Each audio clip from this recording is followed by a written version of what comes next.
Thaís, uma ótima terça-feira, seja bem-vinda. Bom dia a todos os ouvintes e aí, parabéns também pelo Dia do Radialista. Né? Bom dia. Obrigado, Thaís, mas a Thaís é prova que o Marquinhos é ranzinza. Um pouquinho, né? Um pouquinho, só. Olha, o que vocês falam aqui, o povo acredita, hein? O povo acredita? Brincadeira, gente. Não, brincadeira. Brincadeira. Marquinhos é um cara legal, que gosta de conversar.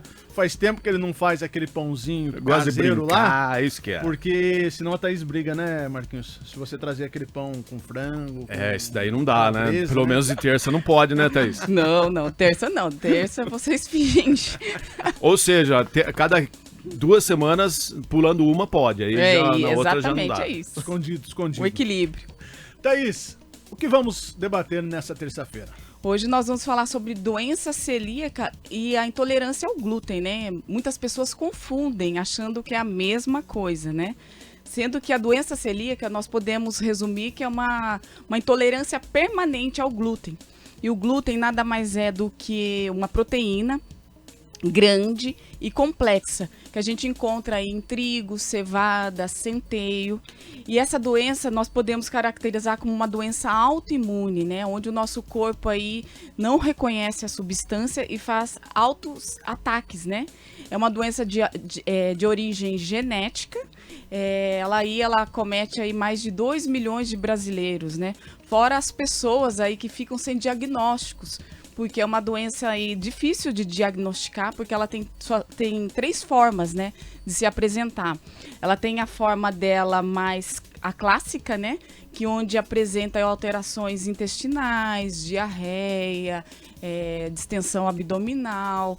As crianças podem ter problema aí de crescimento por conta do comprometimento de absorção de nutrientes. Aí nós temos a forma dela não clássica, né? Que ela vai além de alterações extras intestinais. Então, pode ter artrose, dores de cabeça, dores articulares, fadiga, depressão.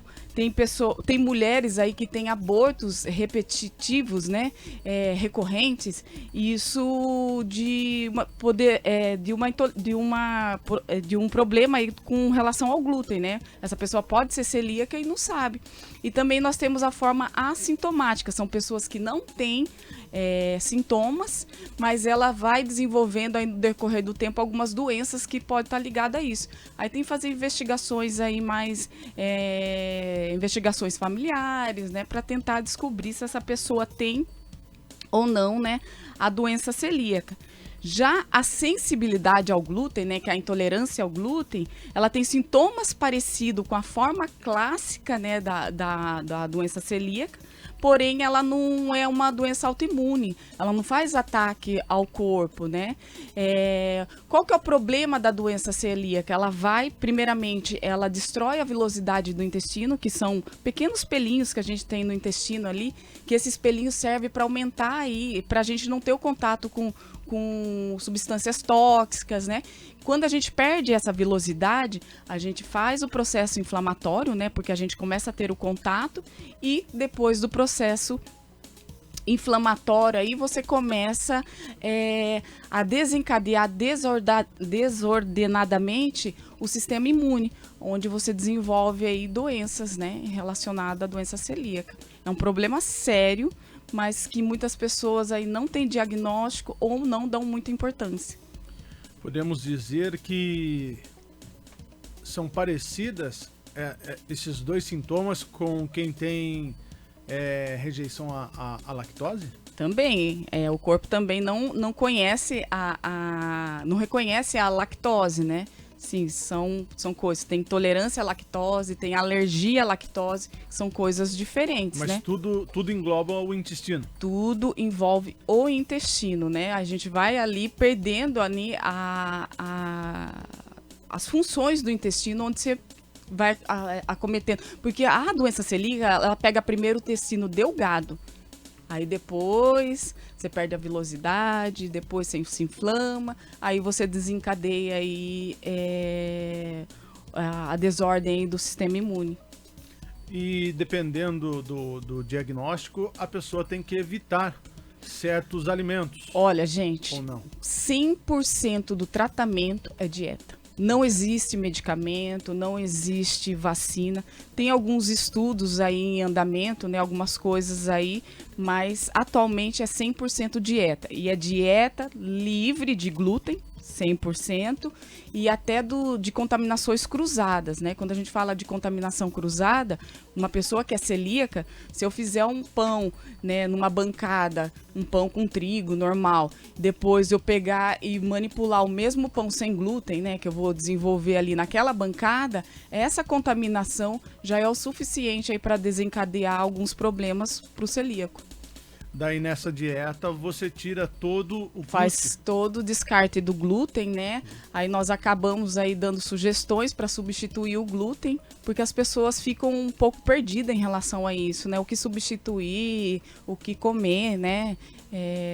Para tirar a farinha branca que nós fomos acostumados aí, né? Há milhares de anos aí a comer. Então eu acho que eu não sou celíaco. Não é? Não, porque na cevada tem muito glúten, né? Né, Tony? O Marquinhos é produtor de cerveja e da cerveja forte. Então tá ele tá vendo? livre, tá livre. É uma das vantagens, não vantagem não, né? Um lado positivo, né? De você saber que você pode tomar uma cerveja sabendo que você não tem esse tipo de problema, né? Exatamente. Sei lá, acho que tem... Dizem, é uma doença mais recente. Mas eu acredito que antigamente as pessoas passavam mal, mas não sabia, né, que era disso. Né? Aumentou-se muito o consumo, né, de alimentos com glúten, e fora que os alimentos vêm, né, sofrendo as alterações, né?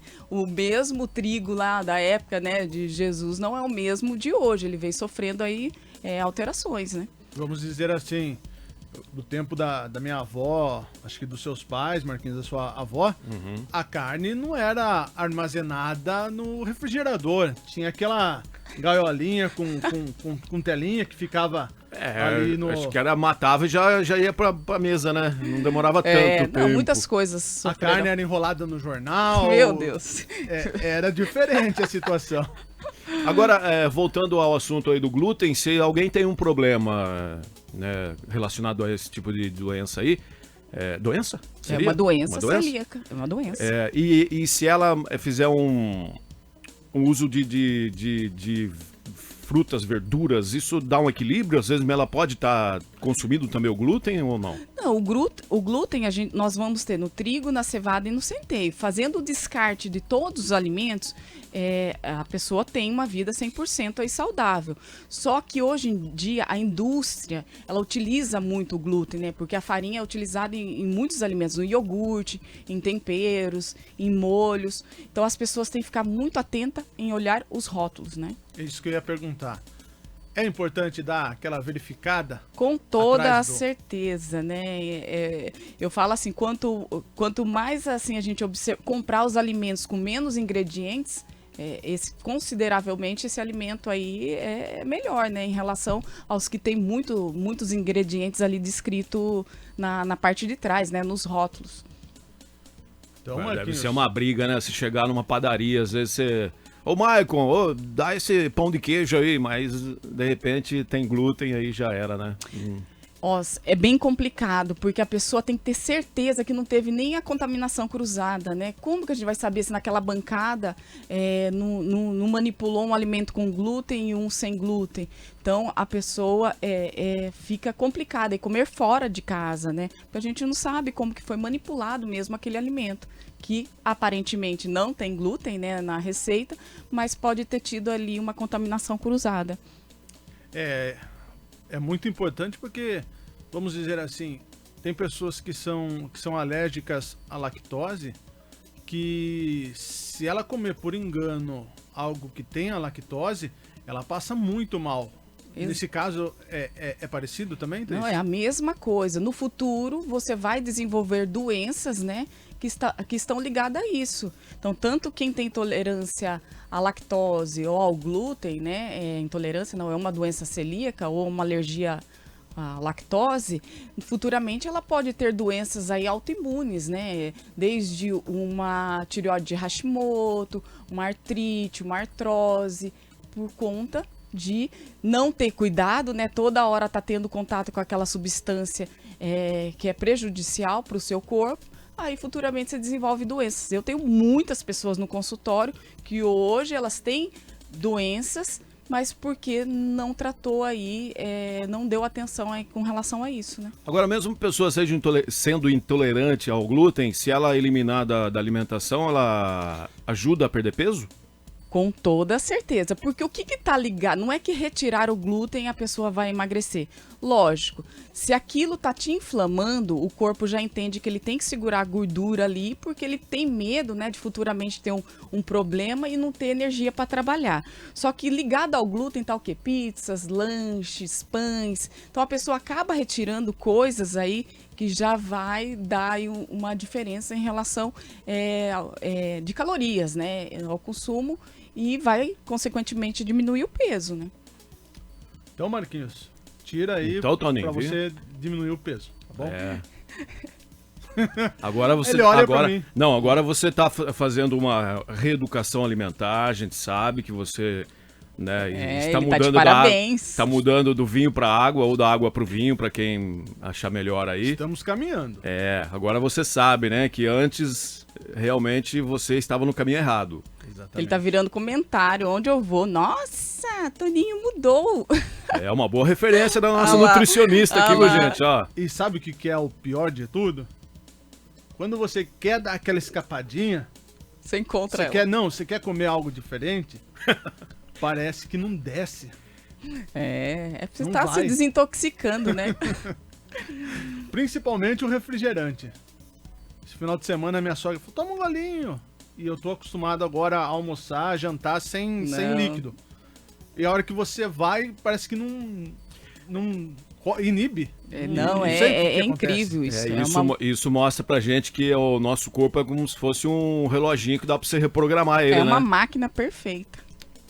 Mas tá joia então, Thaís. Batemos por hoje? Com certeza. Então, daqui 15 dias, Thaís estará de volta com algum tema relacionado aí já a verão, alguma coisa desse tipo, né? Perfeitamente. Porque as academias e também o consultório deve estar bombando, porque agora chega essa temporada, já falamos de efeito sanfona, de regimes da lua, não sei do que. Então vamos pesquisar algo sobre isso. Tem gente querendo correr atrás do prejuízo aí. Ficou em um tempo curto. 1 ano e meio de pandemia, sem sair de casa, agora... Muita gente ficou dentro do armário, né? Mas sempre há tempo ainda. Thaís, então uma ótima semana e obrigado mais uma vez. Eu que agradeço.